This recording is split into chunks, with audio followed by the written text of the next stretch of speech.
everyone, and welcome to another rally show with me, Bob Irvin. Today, I'm really honoured. I have a man that has worn many hats in rallying and other disciplines in motorsport, David Richards, CBE. David, thank you very much for coming on. Not at all. Delighted to be with you, Bob. So, I was reading some of your stuff there, David, and it's, of course, you were the UK's first world champion. I think people forget that, don't they, when we're talking quizzes and who was the first ever, but it was actually yourself. The youngest person in the UK to hold a pilot license and stuff like that. How did you get into the sport, David? Well, I was brought up in North Wales on a small farm in North Wales, and I've been driving all sorts of things around the farm since I was very young, and whether motorbikes and sort of tractors and my parents' cars, and I took my driving test actually on my 17th birthday while they were away on holiday. So and then I joined the local motor club, like we all did in those days, and sort of Clwyd Vale Motor Club, which I'm still a member of today. And it really was. I started off doing 12-car rallies, just myself. I had a frog-eyed Sprite in those days, and I stuck it through a few hedges and fences, and thought this was getting expensive. And some a pal of mine said to me, "You got a Cooper S." He said, "Why don't you navigate for me?" And as they say, the rest is history. So, your first big drive was with Tony Drummond, I believe. Was that 1974? How did that come about? Yeah, but about yeah. I'd done a lot nationally, and sort of with friends of mine around North Wales, and I don't know how I got introduced to Tony. I've never, I've forgotten it so long ago, but there was the opportunity to do the Welsh Rally. Of course, being brought up in Wales, why wouldn't I want to do that? But the trouble is, it was the weekend before my accountancy final exams, and so I decided, well, no one would really know if I told my parents that I was going to go away to study for the exams, and I told my girlfriend to tell them that I was staying with them, Yeah. and that's what happened. I did the rally, and of course, in those days, the Welsh Rally was pretty flat out. It was it went on for probably 36 hours without much stop, and the Sunday afternoon driving home, from Cardiff or wherever the finish was, I think we probably finished about eighth or something. I was bottom end of the top 10, and I was completely knackered, and stopping to get some sleep in my Mini on the way home, and of course, you can imagine what the exams were like the next day. I fell asleep through half of them, and I thought I got away with it until the local newspaper picked up a story about my success on the Welsh Rally, and my father Fantastic. found out. That was a tough discussion. Tony, Tony was a fast driver. That year, you won the Duke Race in the Castrol 74.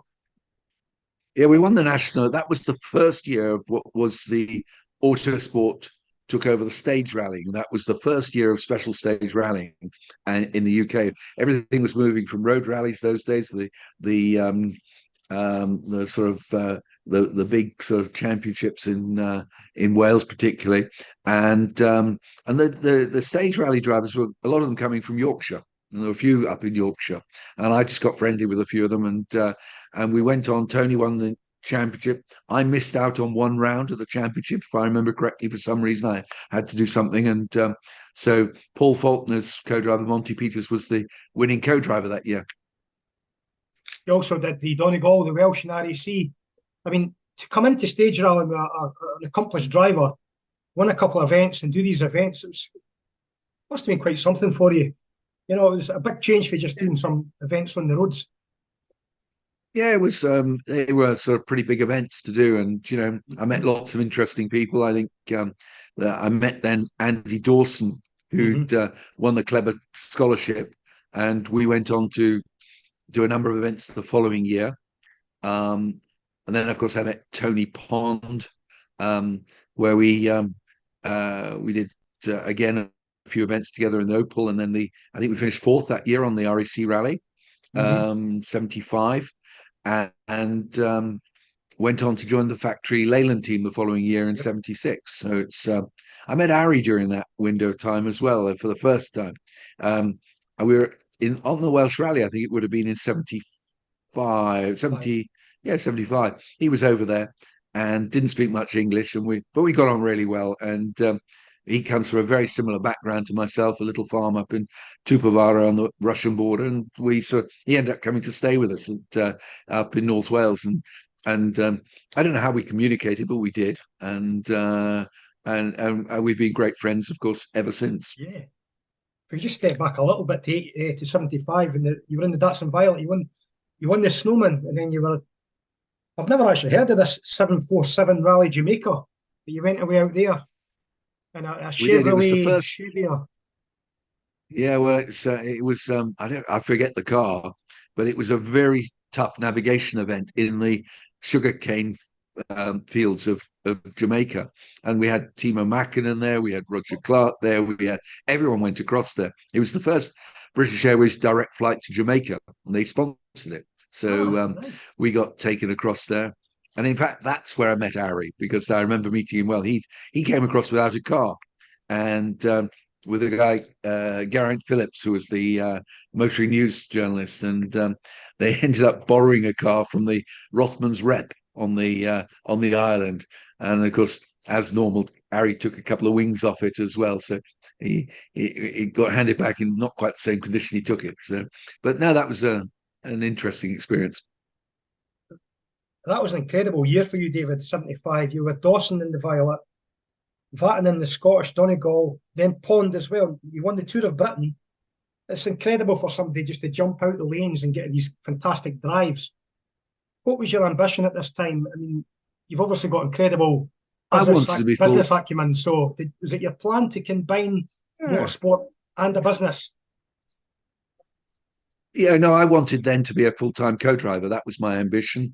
But it was really about, obviously I had to be competent. It was, those events were pretty good, pretty tough navigation events in a lot of it. It's not like sitting reading a set of pace notes, having practiced the stage 2 or 3 times. It was, going in blind, and the Tour of Britain, those days there were sort of completely secret stages, and Tony and I had to build the car in his garage down in Uxbridge.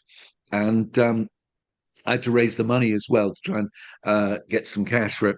I used to, my girlfriend at the time, now my wife of 48 years or something, her family had a flat in London. I used to go and stay with them, sleep on the sofa, leave at sort of 7:30 in the morning before anyone got up, and park my Mini outside a telephone box in Hyde Park, and just prop the door open and give that as my telephone number as my office. So Ah, everyone thought I had a London office, and that's how I was raising my sponsorship. that's fantastic. What we talk about Tony Pond. What was Tony like as a person? I used to speak. I used to spectate him. I'd watch him, and I'd watch him on television, and he always had this cheekiness about him. A big hero of mine as well, Tony. Was he what? Was he what you seen on the television, for example? Was he that cheeky kind of Yeah, guy? yeah, he was. He was always a bit of a comedian. He was always quite a bit of a Cockney character. The thing about Tony, he'd had polio as a young child, and I don't think he ever realised the talent he had. He was slightly, um, he just didn't believe enough in himself. We had an opportunity to join the Fiat factory team Mm-hmm. with the Fiat 131 Mia Fioris to do the World Mm-hmm. Championship. And he turned it down because they were left-hand drive, Oh, and they wouldn't do a right-hand drive car. And I was convinced that he would have adopted and adapted to left-hand drive quite quickly, but he wouldn't have anything of it. He said, "No, I want to stay in right-hand drive," and that's why he stayed in the Leyland team for so long. wow. His career could have been so different. I personally think he would have been a world champion, or certainly knocking on the door of being a world champion. He would have been in the right team at the right time, and we had that offer. So that's incredible. Bond, 1976, you were to South Africa in a marina. What's your memories of that? Yeah, you can't believe it. We joined the factory Leyland team in '76, and we're told we are going to have a TR7 to drive. And when we got there, they said the TR7's not ready. I'm afraid it'll be a little while, but we got a couple of other things to keep you busy. Um, the first one is they said we've got a lot of our customers at Leyland who tow caravans, there's an international caravan rally, and we're going to enter you for it. I said, well, this was a far cry from driving a TR7 on the RAC Rally or something. And but off we went with a caravan on the back of a 2.5 PI Triumph and practiced for a couple of weeks. And then this event went right through the middle of Wales, and it was a road rally through the middle of Wales with a caravan on the back. And Roger Clark was there, Stan Clark was there, Timo Mäkinen was there. There was an array of top drivers. We came out of North Wales like miles in the lead. We were just like miles in the lead. And we went to Silverstone, and there was a penalty for damage to your caravan. And there was a stage just outside Silverstone or Brackley Hatch, and we hit a pile of logs and took the side out of the caravan. And they gave us a 30-minute penalty. And then we went into the driving tests at Silverstone, and some fella from Lancashire with a flat cap and driving a Morris Oxford beat us. So it was pretty disappointing. Leyland weren't very happy either. Could you imagine And that then we went to today? Africa. Could you imagine a caravan rally today? Just well, yeah, I've thought of well, in my role as Motorsport UK, I thought of reintroducing it. So we'll see. And then they sent us off to Africa in a Morris Marina, which wasn't a great car, even its heyday. And we did the Roof of Africa, which is you started with a race around the capital town of Lesotho, and then you drove over a mountain range over the Orange River, which is the roughest road I've ever seen in my life. And then you slept in a school on the other side, and then you came back the next day. And we didn't make it back the next day, except on the back of a tow rope. It just sounds like fun, though. When you hear these old stories, they were days. Yeah, they were fun days. But then you were being paid. You had to be quite serious about it. There was no there's the same pressure that I'm sure the same pressure that drivers feel these days in delivering on the results. You're there. You're employed to win. Especially when you've got social media these days as well. It highlights every mistake, everything you're doing, But that was the same year you created a motorsport consultancy. Is that correct? I started off just sort of doing things on the side. I was building just quietly on the side, looking at ideas and what I might be in the longer term. We had our first child around that time, and it was sort of, I realized that I couldn't carry on traveling the world like a gypsy for all my life. So I started just looking at ideas, and I think the first thing we ever did was I'd already had a relationship with Rothmans. Started off in those early days with that Jamaican rally, and I've kept that relationship for 30 years, I suppose, in different forms. From whether I was, they were sponsoring me as Ari and myself in the team when we went to Ford, then sponsoring me afterwards when I set up ProDrive. Then they brought me in to sort out all their Formula One problems when they owned BAR. So I had a relationship with them for a long time. I think that's for me, it's probably a thread throughout all my life that I have long-term relationships and try and, no use falling out with people or sort of, not thinking about the long term, in my view. 1977 team manager of Fiat. You start with Billy Coleman in the Stratos, and at Arbath, wasn't it? Fourth in the Scottish. Yeah, that Another was great driver. Starting in Aviemore in a Lancia Stratos. Yeah, it's that Lancia Stratos was pretty frightening machine. I did one event with Tony where we had a big accident in Wales, and then I did an event with Tom Price, the Formula One driver, another accident in Wales, and then I did the whole European Championship with Billy Coleman. I think we finished runners up in the European Championship that year. It was good on tarmac and quite tricky if you're in the ice and snow of Buchel de Spa or somewhere like that. Yeah. I wouldn't like to be upside down.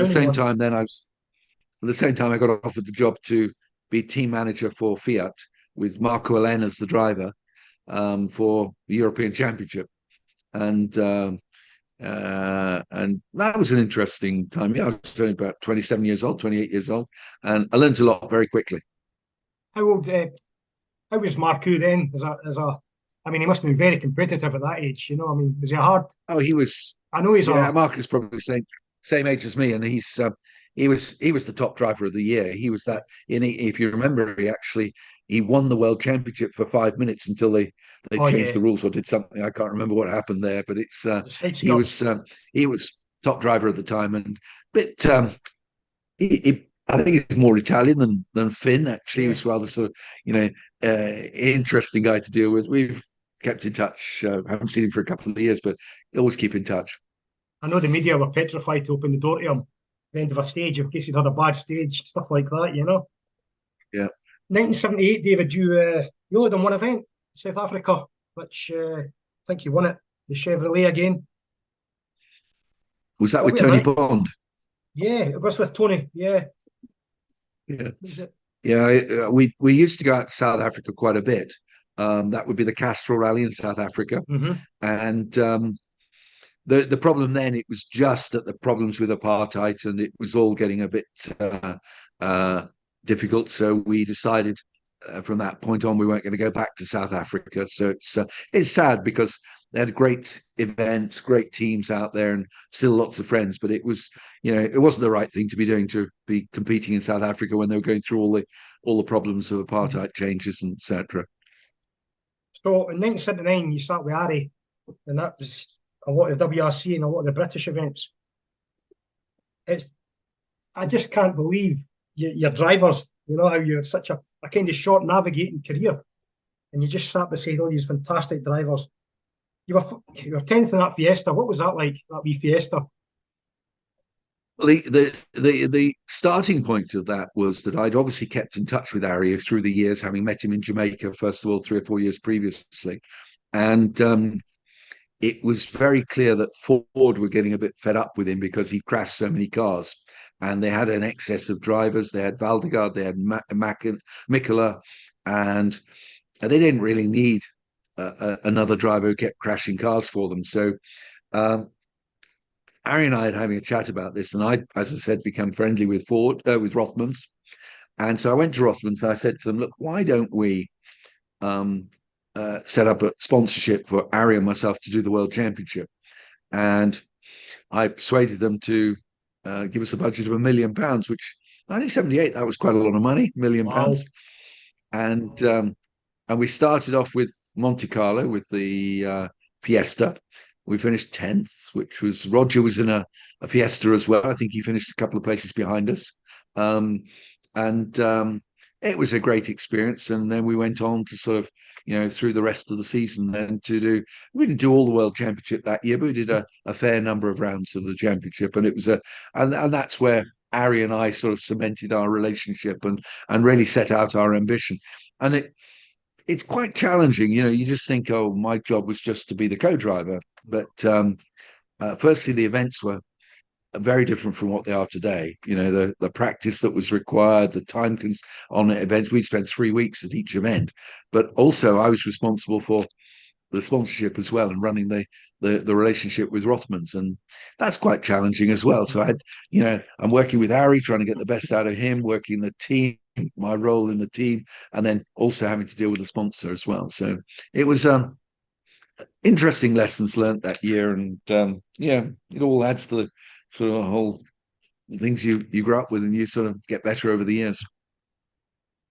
Do you think that navigators get overlooked a bit, even in this day and age, David, given that the drivers seem to always seem to get the glory? Yeah, the roles have changed significantly, and I think, as I said, I had three functions there, very distinct three functions. I think that today it's more specialized in terms of the role that they have. I don't think they have necessarily, some will, of course, but raising the money for the sponsorship, etc. Though, I know some of the British drivers and navigators have been doing that. Um, but no, I think it was. They do get overlooked to a certain extent, and it's a changing role over the years as well, I would say.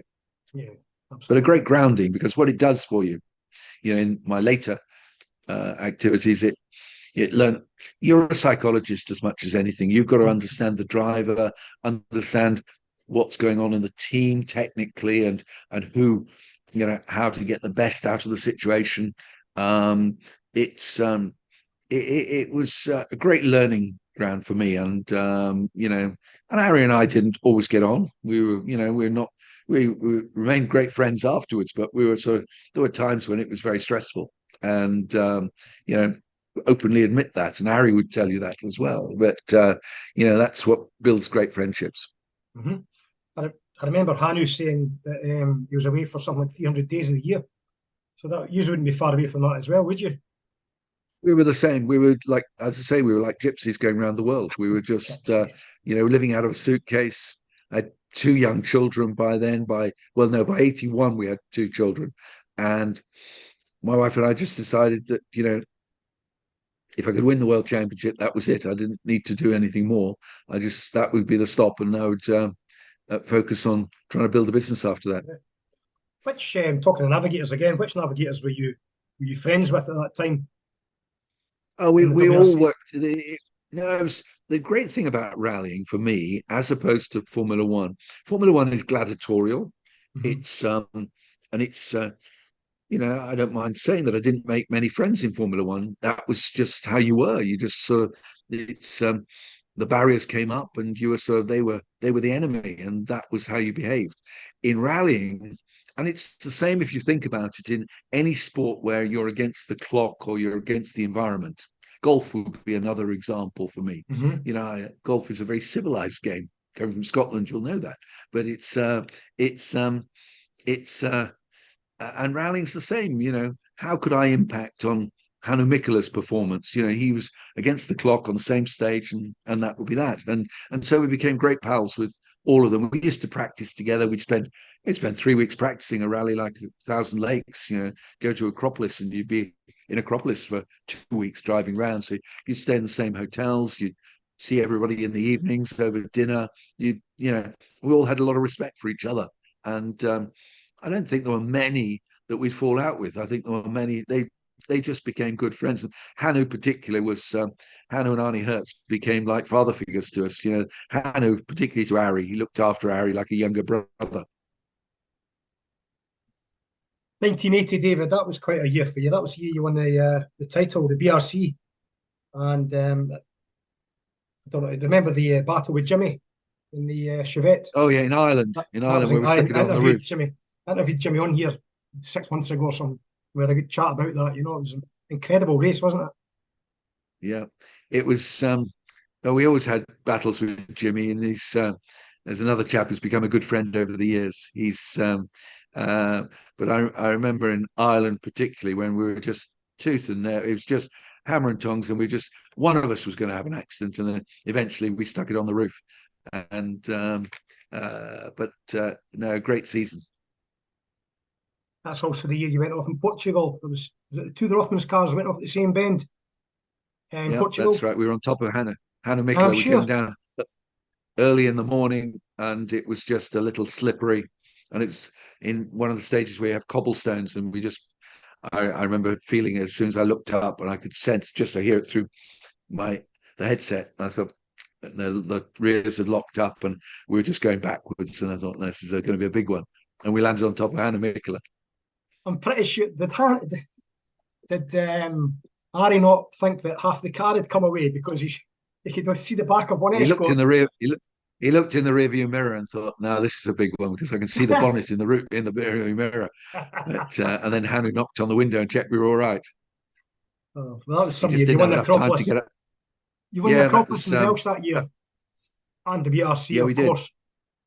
Yeah, I think the Welsh for me was an important one. Acropolis, of course, being world championship, but to win your national event was special, and especially against Hanu as well. And he Oh, was on good form, and uh, but we had some great battles those year. I remember the Mintex was one of the rounds of the championship, British Championship that yeah. year in thick fog, and we no notes, no practice, secret roads, but you had the Ordnance Survey map, and we'd measure out the straights, Dolby Forest and places like that were long straights, mile long sometimes.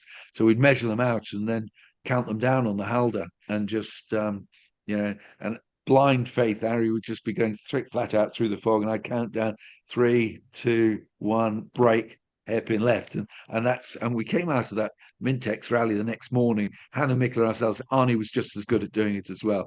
And we came out the next morning just like minutes ahead of anyone else. Nobody understood how we could have done it. I think your road rallying days might have come into play there as well. You're navigating, Exactly. you That's know, exactly how a that's great exactly grounding, how it wasn't it? was. Yeah. I just, Yeah. Very good grounding. there must have been times with Harry where you were terrified. No, I mean, how did I remember calling the whole? we're not talking about Colin your later on career, but there was a lot of talk about Colin crashing the cars, and did Harry go through all that as well with the kind of Oh negative yeah, media publicity about crashing? we had real problems. Yeah, we had real problems because we had, we there was a lot of money at stake. I was there trying to keep Rothmans happy, and they were putting all the money in to support us, especially in '81 when we were funding it completely. Well, Ford gave us some support, but it wasn't a factory team any longer. It was David Sutton and a private team, and the money was all coming from Rothmans, and we needed new cars shipping out to, Brazil and Argentina and Ivory Coast and things like this, and it was quite a challenge to persuade them to sort of just keep putting their hands in their pocket for more. Um, but no, we've the word you asked about, was I ever frightened? I think the only time I ever got frightened was actually not frightened as such. I'm sure there were occasions, but when I was seriously worried was in '81 in the Thousand Lakes Rally. We finished second to Mark Wellen the previous 2 years, and it's the fastest rally in the world. It's just, and it is frightening because the roads are quick, the roads are smooth, there are lines of trees either side, and you make a mistake there, you're going to potentially get quite badly hurt.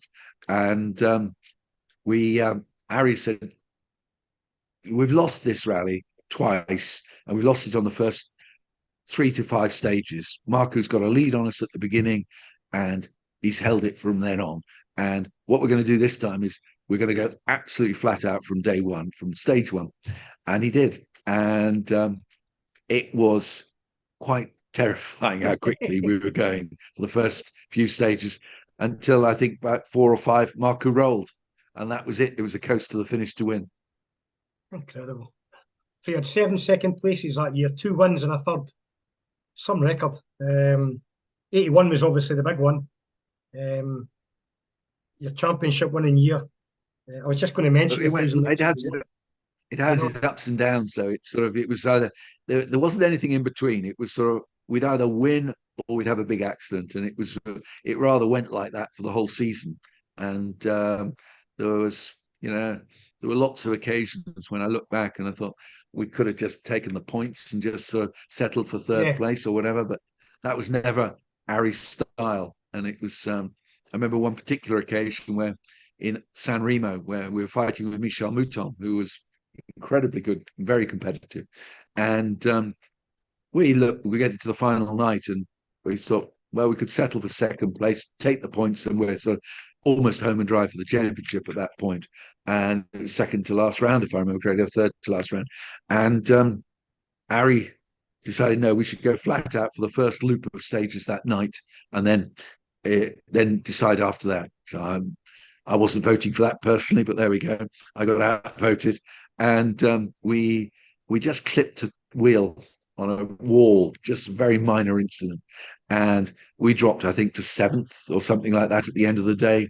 And I remember the prize giving. We're there; it's on the harbour in San Remo, and they went up to collect the awards, and there was one little old Italian guy clapping and cheering at the back, and I went down to see him afterwards to have a chat with him, and didn't speak any English, but someone translated for us and said, no, he said, you could have settled for a safe second place, but you're the real sporting heroes for me because you fought right the way to the finishing, and he said, and you'll go on to win the championship. So I always remember that little old man in San Remo, and the I don't think there's any great strategy of Harry and myself. It's just our approach to life.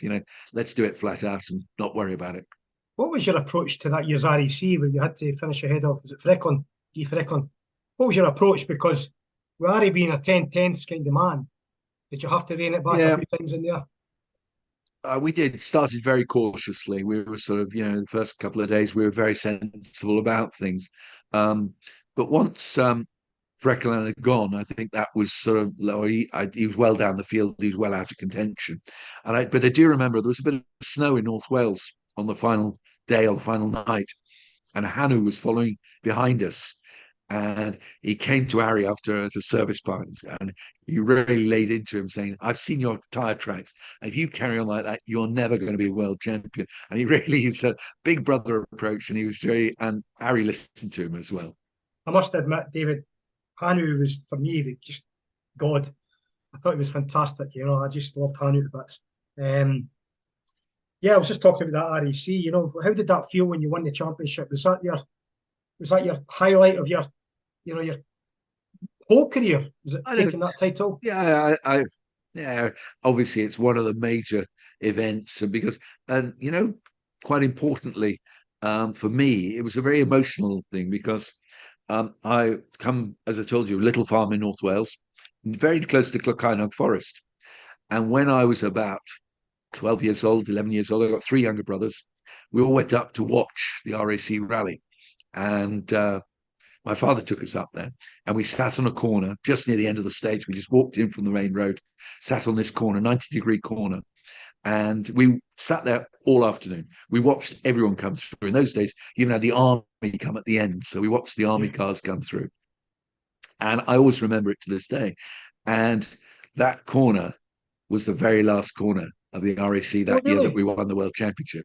Oh, And wow. as I came around that corner, I said, this is really a bit of history happening here." And it was obviously the end of a chapter for me as well. How did you celebrate, team? How did they celebrate? Sorry. How did the team celebrate, David? Oh, I probably can't remember now the mists of time, but it's I'm sure it was a big party in Chester that evening. But yeah, it was I think in some ways it was a relief. I think we'd sort of put so much when you put so much effort into something and you do, you sort of sometimes victories like that you look back on and you think, wow, thank God it's all behind me. Did you know that Ari was a real deal all those years earlier when you sat beside him? Oh yeah, I'd seen Harry, but I liked his character. We've just become great pals because we just we have a similar outlook to life, and it's you just work together and you complement each other in any shortcomings as well. So it's no, it's no, I could see the talent there right from an early stage. And of No, course, you're not just in the car, but outside the car, the way he deals with people, the way he communicates, and the respect he has for other people as well. and the respect people have got for Ari is incredible. Um, so anyway, I'm just going to what I'll probably do. You've just reminded me. See when you said you were upside that season had its upside downs as well. I think you were responsible for one of the greatest quotes ever in rallying that year in the circuit. Was it when you said we don't hit things, we demolish things? Remember that? And that was probably That we was did we fantastic. did have big That was accidents, big fantastic. accidents. And We you know what constantly. do you know what amazed me when I was reading your results, David, 1981, the year that you were the best navigator in the world. You won in Greece, Wales, Brazil, Thousand Lakes, secondary C. But halfway through it, you managed to do the Pace National with Alan Edwards. Did I? Can't Yeah, remember. seeded at 29. And I just thought that's quite incredible. Yeah. You No, I've know? always kept in touch with local events, and I would probably turn up at a local car club event and do that as well. It's sort of, I sort of still believe it's important to put back into the sport what you take out. Okay, look, I just briefly went through your career a wee bit there, but so I'll just give you some, I just have a few more questions to go, David. I know you're busy. We're talking about how the sport's changed and everything. Do you not think it's quite incredible that the likes of Ari, Hanu, Stig, and Colin and that only had one title when you're getting the Lobes and the Ogiers now getting 8 and 9? Yeah, it's I've worked with Sebastian quite a lot in the last few years, and just I found out that was the reason I was late on the call, just speaking to him. Um, they're these guys. They are so professional. They are so focused. The training they do, the sort of the effort they put in.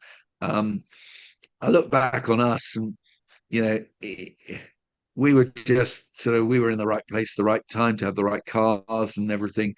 And there were a lot of us as well. I think today the competitive landscape's a lot smaller than it was in those days. The Scandinavians would all come over to UK to compete on the British Championship. It was if you won the British Championship, you beat the best in the world at those days. So, but I do look back on some of the people there that only had that one championship win, and but one championship's enough for me. What's your favourite rally in the World Championship and your favourite British rally?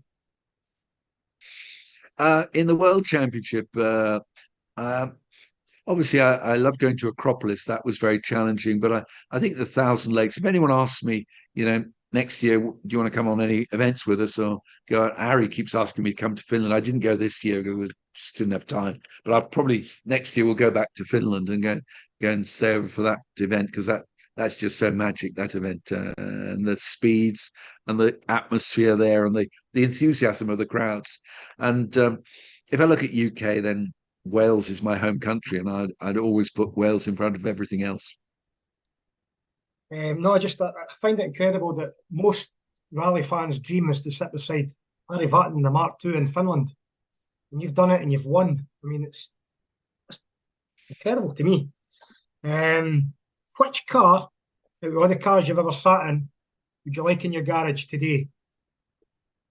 Well, I've got it. I've got the very car that we won Acropolis in '81 with, and Oh, I've got it downstairs here. It was I managed to acquire it about 5 years ago, maybe a bit more. I can't remember. I've been looking. There were only four cars that year that we used. One was destroyed.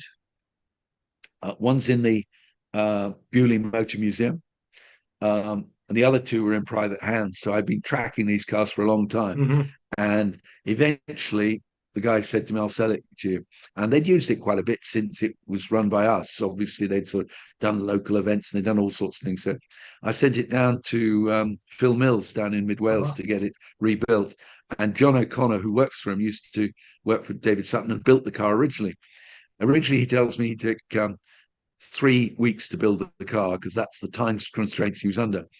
I think he took nearly 3 years to rebuild it, and it's immaculate. It's absolutely brilliant. We take it out occasionally. Harry was here not so long ago, so let's take it out and have a drive of it just for fun. Oh, tough one, eh? Which four people would you have at a dinner party, all rallying from past and present? Oh, it's, obviously have Harry. I'd obviously have Hanu. Um, Bjorn Valdegard was quiet, but he was a lovely character. Roger got on well with Roger, so I'd love to have him there. I'd have some of the latest guys. Sebastian, he's fairly quiet, Sebastian, but when you get to know him, when he's in the right company, he opens up and he's a really interesting character. I'd love to have Colin back again and spend time with him, and of course Richard Burns. It's a fantastic lineup. Final question, David. If it was not rallying, what would it be? What would your passion have been? When I was about 5 years old, I had a set of cut down golf clubs, and I've always thought, I'd still be playing golf now in my 70s if I'd have sort of carried on and been competent at it. I think that's so. I've also admired golfers because the longevity of their sport, you keep going for many times, and it's a very civilized sport where you're friends with your competitors, etc. So very much akin to rallying, but I Hmm, wouldn't change what I did for anything. fantastic. What a great way to end. David, I could speak to you for weeks, never mind hours. Right? It's just fantastic. And thank you so much for coming on. And thank you so much for watching, everyone. And join me again on another rally show. Thank you very much.